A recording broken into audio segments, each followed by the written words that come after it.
আসসালামু আলাইকুম। সবাই কেমন আছেন? আশা করি সবাই ভালো আছেন। আমি আলহামদুলিল্লাহ ভালো আছি। আজকে দেখুন স্পেশাল একটি ভিডিও। কারণ এখানে আমি দেখতে পাচ্ছি একটি নেকব্যান্ড। আর এটি Vivo Riro V1। আর দেখুন এই নেকব্যান্ডটি একদম নিউ। উনি যদিও বক্সটি ফেলে দিয়ে শুধু নেকব্যান্ডটি ভিতরে দিয়েছেন। এটি আমার জন্য গিফট পাঠিয়েছেন। উনি আমাকে WhatsApp এ জানিয়েছেন যে, "আপনার জন্য একটি গিফট আছে।" তো আমি খুলে দেখি এটি গিফট। আমার খুবই উপকারে আসবে এটি। কারণ অনেক সময় দেখা যায় ফোনে কথা বলার সমস্যা হয়। নেকব্যান্ড ইউজ করে আমি হয়তো খুব ভালোভাবে আপনাদের সাথে যোগাযোগ করতে পারবো। তো যাই হোক আরেকটি বিষয় সেটি হচ্ছে যে এই ফোনটি এটি কিন্তু এর আগেও আমি অনেকদিন আগে রিপেয়ার করেছিলাম। উনি আমাকে বলেছেন। তো ফোনটি ভালোই ইউজ করতে পারছিলেন। হঠাৎ করে উনার কাছে মনে হলো যে ফোনটি একটু গরম হচ্ছে। তো উনি এই গরম কমানোর জন্য উনি থার্মাল প্যাড, থার্মাল পেস্ট বিভিন্ন কিছু এপ্লাই করতে যান।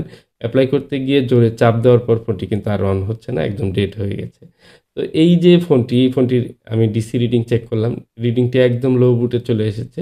দেখুন আপনারা নিশ্চয়ই দেখতে পাচ্ছেন, আবারও দেখাই। একদম লো বুটে চলে এসেছে। তো 22-20 এরকম। মানে হচ্ছে সিপিইউ থেকে এটি হতে পারে। সিপিইউটি রিমুভ করলাম এবং RAM সিপিইউ রিমুভ করে আমি এটি রিভলভ করে ইনস্টল করলে আশা করি ফোনটি অন হয়ে যাবে। যদি আইসিটি ড্যামেজ না হয়ে যায়।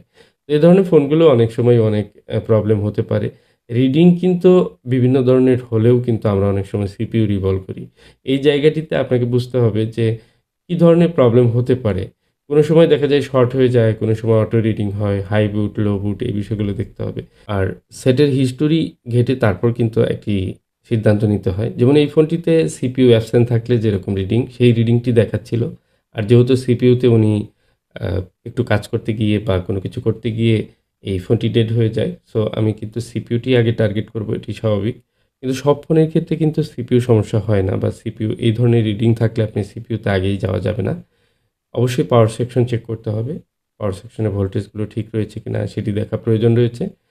তো এই ফোনগুলো যেহেতু সিপিইউ ইস্যু রয়েছে বা কোন ফোনগুলো সিপিইউতে সমস্যা হয়, কোন মডেলের সিপিইউ সমস্যা হয়, এই বিষয়গুলো নিয়ে একটু গবেষণা করে বা যেমন আমার ভিডিও দেখলে ম্যাক্সিমাম কিন্তু যেগুলো সিপিইউ ইস্যু রয়েছে এগুলো নিয়ে ভিডিও করা আছে। সেটি দেখলেই আপনারা কিন্তু একটা আইডিয়া পাবেন কোন ফোনের সিপিইউ সমস্যা হতে পারে। তো সেই ধরনের সিপিইউ যদি আপনার ফোনে থাকে তাহলে হতে পারে যে সিপিইউ ইস্যু।